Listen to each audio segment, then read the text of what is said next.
Are all meditations the same? This question may have come to your mind when you've looked at all the possible meditations available today. I'm Fred Travis, Director of the Center for Brain, Consciousness, and Cognition. Fortunately, brain patterns can help us distinguish different meditation practices. Different meditation practices range from requiring lots of energy, focus, controlling the mind, to being completely effortless, leading to an expanded, universal inner experience. What we'll look at first is brain activity during Tibetan Buddhist meditation. It's a form of concentration. Here's a brain looking to the left. The brain stem here brings up all experiences up to the brain.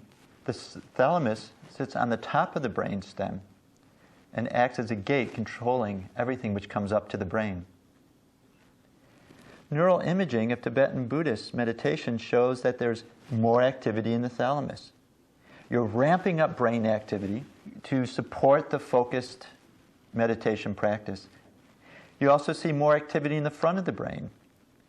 The frontal area is keeping you focused and keeping you actively thinking and evaluating experience. And they report less experience in the back of the brain.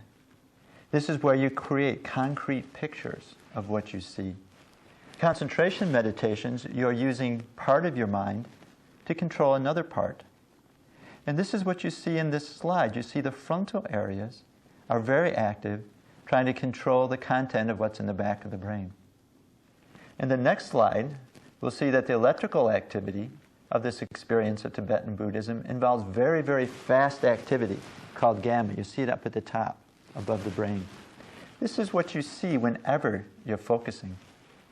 Now, the opposite of effortful focusing is effortless transcending. This is what we see during practice of the Transcendental Meditation technique.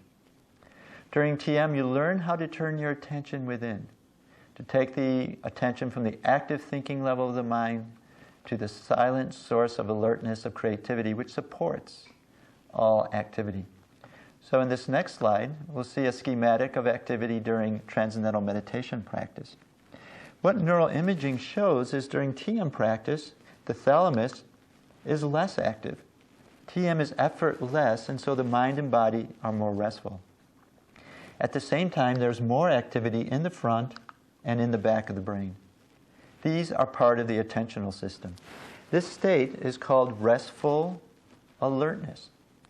Restful alertness, the attention system is awake, is fully alert, while the whole mind and body are quiet. Only the transcendental meditation technique has been found to produce this state of restful alertness. All other meditations involve attention, focus, activation of localized brain areas.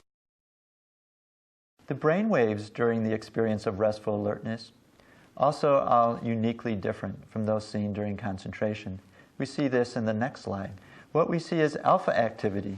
Those are the waves above the TM brain. And this is a signature of the brain when you're rested and awake. Also, this alpha activity is more coherent, more integrated, especially in the frontal areas of the brain. In summary, we see that meditations differ in what you do during the practice and in their effects on the brain, which will lead to different benefits after meditation.